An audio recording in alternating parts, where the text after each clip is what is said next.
के Portuguese passport, मेरा Pakistani passport, ये पुर्तगीज़ पासपोर्ट। आप पुर्तगीज़ अपनी याद की इस वीडियो में आज बताने जा रहा हूँ आपको अबाउट पुर्तगाल वर्क वीज़ा, जिसे आप वर्क परमिट भी कहते हैं पुर्तगाल का। उसके बारे में आपको इन्फॉर्मेशन देने जा रहा हूँ। उसके लिए डॉक्यूमेंटेशन क्या क्या रिक्वायर्ड होती है, उसके लिए कितना प्रोसेस टाइम कितना चाहिए होता है, और उसके लिए आपको फ़ीस कितनी पे करती है। और अगर उससे पहले अगर आपने मेरा चैनल सब्सक्राइब नहीं किया तो प्लीज़ मेरा चैनल सब्सक्राइब कर लें, बेल आइकॉन पे भी क्लिक करें, ताकि पुर्तगाल से रिलेटेड आपको आने वाली नई अपडेट्स जो है वो आपको टाइम टू टाइम मिल सकें।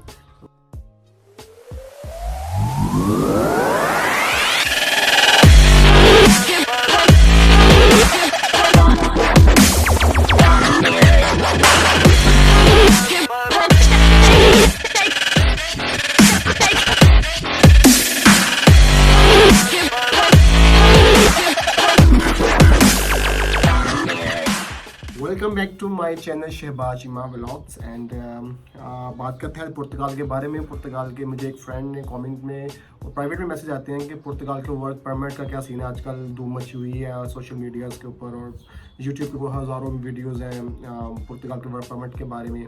इसकी फ़ीस कितनी लगती है, इसमें डॉक्यूमेंट्स क्या रिक्वायर्ड होते हैं। एज़ यूजुअल इसमें डॉक्यूमेंट्स ज़्यादा कोई कॉम्प्लिकेटेड नहीं है, सिर्फ जो आपकी तरफ से रिक्वायर्ड होते हैं वो एक दो पिक्चर्स होती हैं वाइट बैकग्राउंड वाली, ठीक है।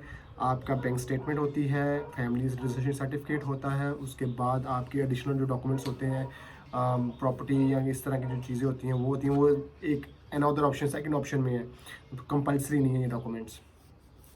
सो उसके बाद आपके अकाउंट में 3 से 4 लाख रुपए होना चाहिए, जो आपका बेसिक एक्सपेंस आपका आना है, बस। उसके अलावा आपको कुछ नहीं, बाकी जो कुछ भी अरेंज करना है वो आपकी कंपनी जो आपको स्पॉन्सर कर रही है पुर्तगाल से, वो आपको अरेंज करेगी। उसके लिए एक स्पॉन्सर इन्विटेशन लेटर होता है, अकोमोडेशन होता है। सो काफ़ी चीज़ें होती हैं जो कंपनी की रिस्पॉन्सिबिलिटी होती है वो प्रोवाइड करना एम्बेसी को इन्फॉर्मेशन, और आपको भी वो लेटर भेज देते हैं।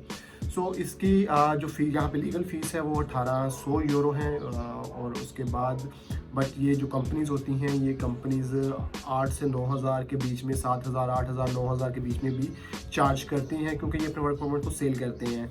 तो हमारी कंट्रीज़ में एजेंट्स की तो ईदें बन जाती हैं, मौजें लग जाती हैं, जैसे कहते हैं ना कि भाई वो लोगों को लूटना है। पाकिस्तान में जैसे आजकल 2021 की बात करूँ तो 19 से 20 लाख रुपये रेट चल रहा है, और इंडिया की बात करें 14 से 15 लाख रुपये रेट चल रहा है। बांग्लादेश का भी 14 से 15 लाख रुपये रेट चल रहा है, और दूसरी कंट्रीज का मुझे अभी इतना आइडिया नहीं है। हर कंट्री में डिफरेंट प्राइस है, क्योंकि डॉलर की प्राइस ऊपर नीचे जाने की वजह से, बट 8,000 से लेकर 10,000 के बीच की गेम रेट डाल देते हैं। तो ये बेसिक रिक्वायरमेंट है। 1800 जो है इस वर्क परमिट की फ़ीस होती है, जो लीगल यहाँ पे पेड होती है। इससे अलावा कोई चार्जेस नहीं होते, बट कंपनीज पैसा कमाती हैं। पाकिस्तान से वर्क परमिट लेना बड़ा मुश्किल काम है। उसकी वजह ये है कि पाकिस्तान की जो एम्बेसी है पुर्तगाल की, वो फुली ऑपरेशनल नहीं है। वो सिर्फ फैमिली रीयूनियन के लिए ओपन की गई है अभी, और फुली ऑपरेशनल नहीं हुई। अगर आपको वीज़ा, अगर कोई इनविटेशन कंपनी भेजती है वर्क परमिट के लिए, तो आप अपनी नियरेस्ट जो कंट्री है, जो जैसे दुबई हो गया, ईरान हो गया, जहाँ पे फुली फंक्शनल है एम्बेसी, अब वहाँ पे जाकर वीज़ा अप्लाई कर सकते हैं। बट वहाँ पे वीज़ा रेशो बहुत कम हो जाती है, अनलेस कि आप अपनी कंट्री में अप्लाई करेंगे तो वहाँ पे वीज़ा रेशो बहुत अच्छी होती है।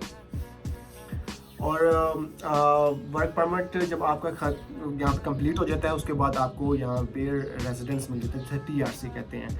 आप वो TRC भी अप्लाई कर सकते हैं वर्क परमिट फिनिश होने के बाद। तो वो कॉम्प्लिकेटेड नहीं है, बहुत इजी है।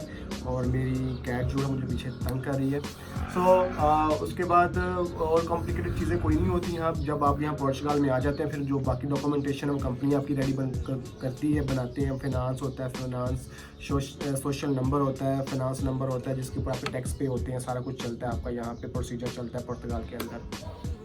वर्क परमिट जो प्रोसेसिंग टाइम होता है वो तकरीबन 1 मंथ होता है वैसे ही, जो उसको लेती है वेरीफाई करने के लिए। उसके लिए फिर उसके बाद आपको बायोमेट्रिक के लिए वैसे में बुलाया जाता है। बायोमेट्रिक के बाद फिर आपको कुछ ही दिनों में एक खुशखबरी मिल जाती है कि आपका वीज़ा ग्रांटेड हो गया, आप अपना वीज़ा ले जाएँ। वो आपके पासपोर्ट के ऊपर एक वर्क परमिट का एक स्टिकर होता है, वो चिपका देते हैं, और आपको टिकट करवाओ यहाँ से, आपको चेक करवाओ, जब भाग जाओ।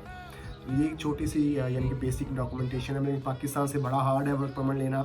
एजेंट आपको लूट रहे हैं वहाँ पाकिस्तान में बैठ के कि वर्क परमिट इतने लाख में पुर्तगाल के वर्क परमिट चल रहे हैं, चलें कुछ भी नहीं चल रहा यहाँ पे पाकिस्तान में। बी केयरफुल, सोच समझ के पैसा अपना फंसाइएगा, सोच समझ के पैसा किसी को दीजिएगा अपना, क्योंकि पाकिस्तान से पुर्तगाल का वर्क परमिट 80% नहीं लगता, ठीक है।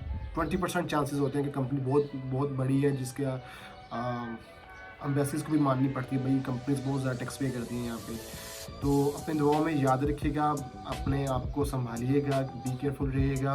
और मैं आपको बताऊंगा कि पुर्तगीज़ पासपोर्ट, मेरा पाकिस्तानी पासपोर्ट, ये पुर्तगीज़ पासपोर्ट, आप पुर्तगीज़ यूरोपियन पासपोर्ट कैसे ले सकते हैं। तो अपनी दुआओं में याद रखिएगा। मेरा चैनल लाजमी सब्सक्राइब कीजिएगा। नीचे डिस्क्रिप्शन में लिंक मौजूद है मेरे सोशल अकाउंट्स के। अगर कोई इन्फॉर्मेशन चाहिए आपको किसी चीज़ से बारे में, तो मुझे प्लीज़ इंस्टाग्राम पे डीएम कर सकते हैं, फॉलो कर सकते हैं वहाँ पे। और अपने भाई को अपनी दुआओं में याद रखिएगा। अल्लाह हाफिज़।